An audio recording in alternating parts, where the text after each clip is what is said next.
दोस्तों हम आए हैं नई कहानी के साथ। वीडियो पूरा देखेंगे तभी अच्छा लगेगा। अच्छा लगे तो लाइक कमेंट जरूर करें। एक जंगल में साध नामक मुनि रहते थे।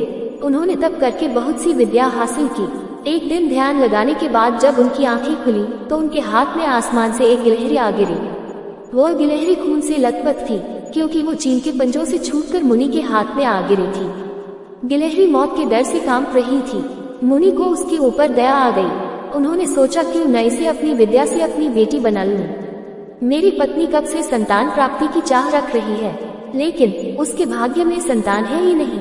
अब ये बात बताकर उसे दुखी करने की जगह कुछ साल इस गिलहरी को ही बेटी बनाकर उसे सौंप देता हूँ। इतना सोचते ही मुनि ने एक मंत्र पढ़कर गिलहरी को एक छोटी सी बच्ची बना दिया।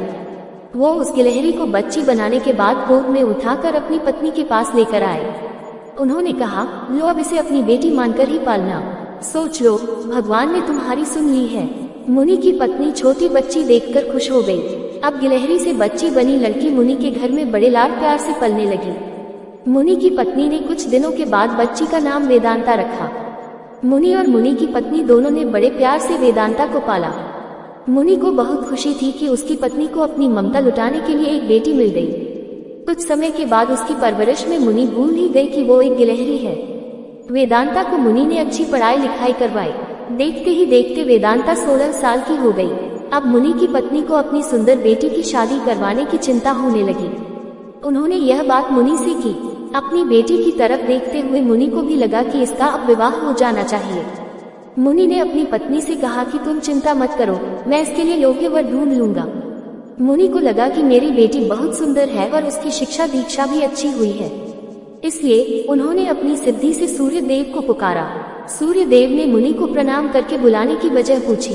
तब मुनि ने कहा, मेरी बेटी विवाह के योग्य हो गई है, मैं चाहता हूँ कि आप इसके पति बने। सूर्य देव ने कहा, आप एक बार अपनी पुत्री से पूछ लीजिए, अगर उसे मंजूर है तो मेरी तरफ से भी हाँ है। तब वेदांता बोली, पिताजी ये बहुत गर्म है, मैं इनके पास नहीं जा पाऊंगी और न ही इन्हें देख पाऊंगी। मुनि ने वेदांता से कहा, कोई बात नहीं, हम दूसरा वर देख लेंगे। तभी सूर्य देव ने कहा, हे मुनिवर, मुझसे श्रेष्ठ बादल है, आप उनसे बात कीजिए, वह मेरे प्रकाश को भी ढक देते हैं। मुनि ने अब बादल को याद किया।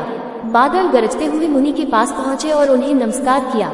इस बार मुनि ने सीधे वेदांता से पूछा, क्या तुम्हें यह वर पसंद है? वेदांता ने जवाब दिया, पिताजी मेरा रंग गोरा है और इनका काला, हमारी जोड़ी अच्छी नहीं लगेगी। तब बादल ने मुनि से कहा, आप पवन देव को बुलाए, वे मुझसे श्रेष्ठ हैं, उनमें मुझे उड़ाकर इधर से उधर ले जाने की ताकत है। अब मुनि ने पवन देव का स्मरण किया। पवन देव के आते ही मुनि ने अपनी बेटी से पूछा, क्या आपको यह वर पसंद है? वेदांता बोली, पिताजी ये तो एक जगह है।